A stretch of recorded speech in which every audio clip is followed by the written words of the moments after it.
I will be referencing a Family Carers Ireland report that was published last week called The State of Caring 2024, which shows deeply entrenched issues faced by family carers. And it was this report is a biannual report. It was done in 2022, and the same issues are identified again, except they are exacerbated due to a number of reasons. And family carers have long been held up as the backbone of care provision in Ireland. We have various departmental strategies and documents referring to the important role they play in our society. But this report declares, and I quote, "The policy landscape remains a patchwork of intentions and initiatives that have yet to coalesce into a coherent strategy capable of addressing the needs of carers and those they support." So economic fluctuations, cost of living increases are all exacerbating and placing extra burdens on carers. Many already face financial strain due to the issue of caregiving. And there are often immeasurable costs as well, experienced by family carers, the impact on their physical health and mental health, the loss of income caused by the inability to work outside the home because of their caring duties. There's a potential for a life of debt and constant stress of having to fight for all of the support services and so forth. And yes, carers are in many cases receiving a carer's allowance, but it falls well below the established minimum essential standard of living. Currently, many carers who are not eligible for the payment due to means testing and the allowed limit of 18.5 hours per week in paid work or voluntary work or training or education. So I think there is a need to reform the carers allowance. We need to look at the rates and ensure that they're adequate, both for the carers allowance and the carers benefit. We have proposed in our budget of 2024, or our alternative budget, that they should be increased by at least €15 per week as a part of a vision to incrementally bring social welfare rates in line with the MESCL over time. But we also want to increase the income threshold in the means test for carers allowance, which will result in higher payments for current recipients on reduced payment. It would also mean that more people would be eligible for the allowance.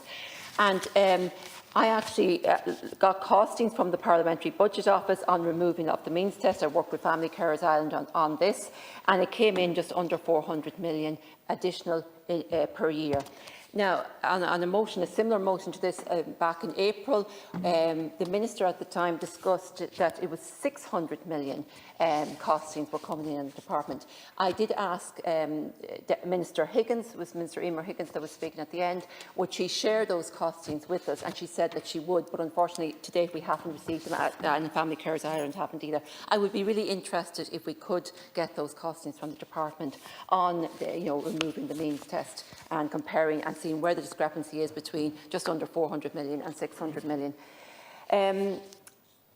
The housing crisis is also compounding the issue for carers as well, because they now, as they say in the report, are the double-edged sword of caregiving duties and the struggle for secure and suitable housing.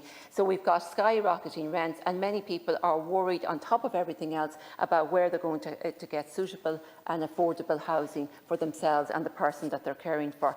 And as we know, many people will have and develop through accident or illness, mobility issues, and they may need to adapt their home. And the Housing Adaptation Grant, it hasn't increased in over a decade. And we know that the cost of construction has increased of late, and yet the grant hasn't. So it's totally inadequate and ineffective. And Sinn Féin in our budget in 2024 proposed doubling the funding for the Housing Adaptation Grant, and that came in at a cost of 25 million. So I think it is something I would urge the Government to look at for this year's budget. Support services, again, are severely lacking, and respite in particular. I mean, of the respondents in the report, 74% of the carers had actually reported that the individuals they support do not receive any form of support, and 72 have never received respite. So that is absolutely shocking, and I think, again, it is something that has to be addressed. Some will try to pay for these services privately, but not everybody is able to do that, and it puts a financial strain on them.